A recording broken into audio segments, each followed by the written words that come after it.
Baik, Assalamualaikum warahmatullahi wabarakatuh.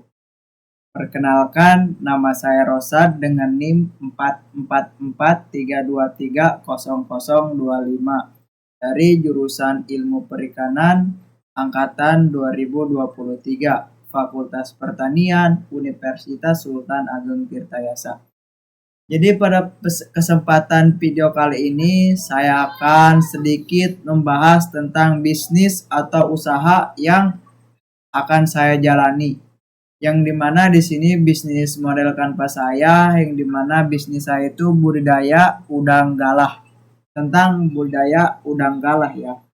Baik, di sini jadi untuk mencapai suatu usaha atau bisnis budidaya udang galah tersendiri memiliki banyak tahap ya guys ya. Tidak ada yang instan di dunia ini, harus memiliki banyak tahap atau step by step. Yang dimana tahap-tahapnya itu adalah kayak partner, kayak activity, value, terus ada customer relation, ada customer segment, ada channel, ada revenue stream, terus dan lain sebagainya, masih banyak ya. Terus di sini ada kayak partner atau mitra utama yang dimana harus ada mitra utamanya itu produsen benih, pemasok pakan, pemasar hasil budidaya, ahli aquakultur, aplikasi jala, penyedia probiotik. Jadi kalau di mitra usaha tersendiri kita pertama harus ada produsen benih, tentu saja harus ada produsen benihnya.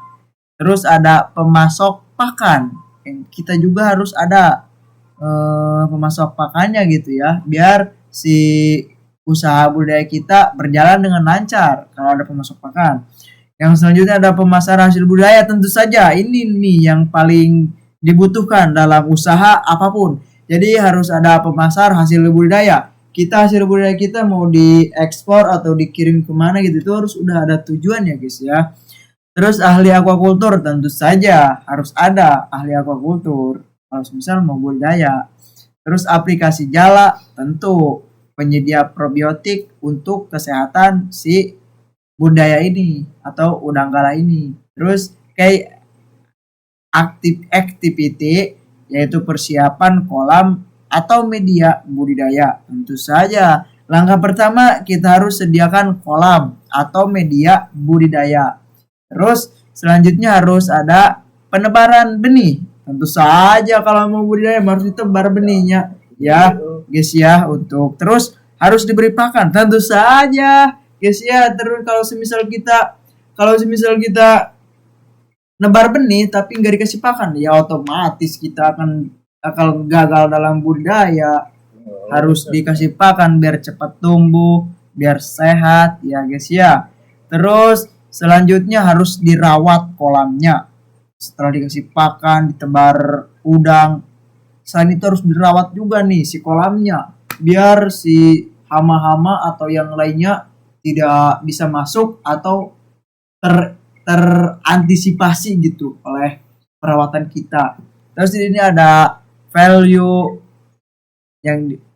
proportion ya, yang dimana di sini ada udang galah bernilai jual tinggi baik lokal maupun ekspor.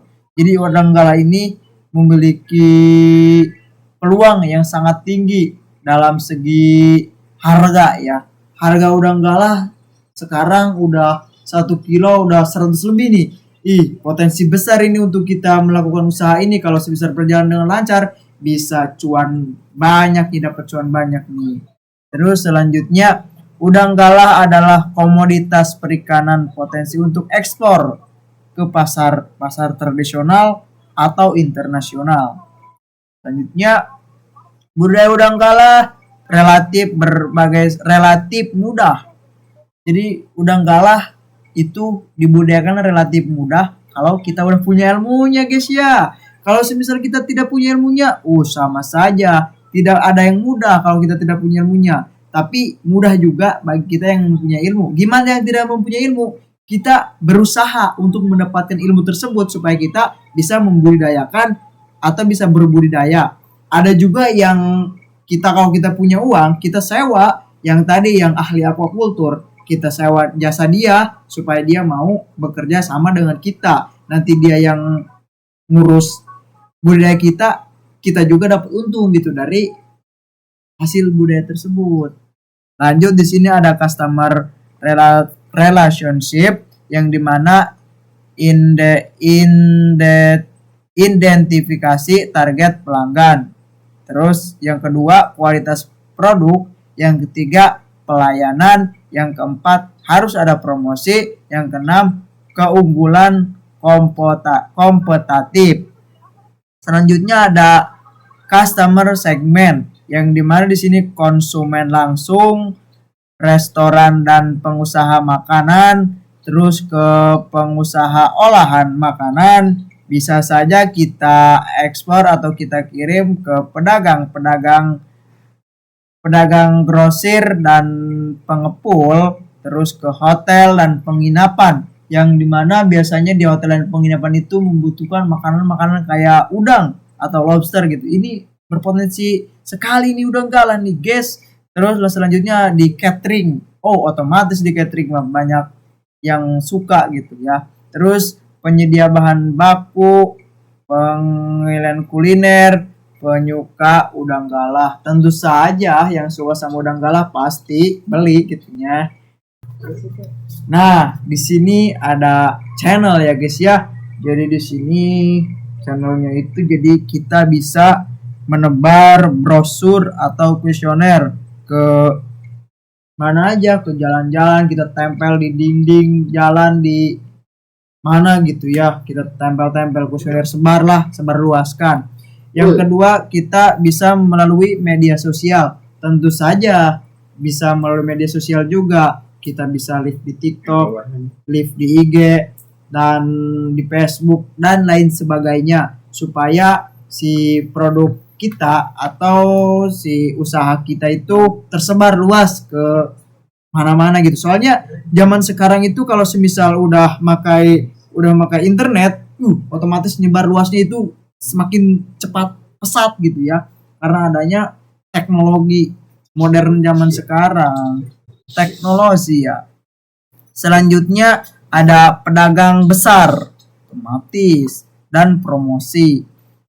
Nah, selanjutnya di sini ada revenue stream, yang dimana di dalamnya ada penjualan udang galah, penyewaan kolam atau lokasi. Tentu saja nanti kalau misalnya kita mau budidaya, kita harus nyewa lokasi untuk tempat berbudidaya. Selanjutnya ada produk olahan, jasa konsultasi. Nah, selanjutnya ada cost struktur yang dimana di sini ada persiapan kolam, pemeliharaan bibit, pemeliharaan dan pembesaran, tahap panen, tahap pasca panen. Nah, jadi mungkin hanya sekian yang dapat saya jelaskan atau dapat saya sampaikan terkait usaha atau bisnis budidaya udang galah yang akan saya lakukan. Kenapa saya nggak banyak bercerita? Karena dalam usaha ini saya baru ada rencana, belum dijalankan ya bisnis saya yang ini. Kalau semisal udah jalankan, nanti saya akan berbicara lebih banyak lagi gitu tentang pengalaman saya ya. Mungkin sekian, kurang lebihnya saya mohon maaf. Assalamualaikum warahmatullahi wabarakatuh.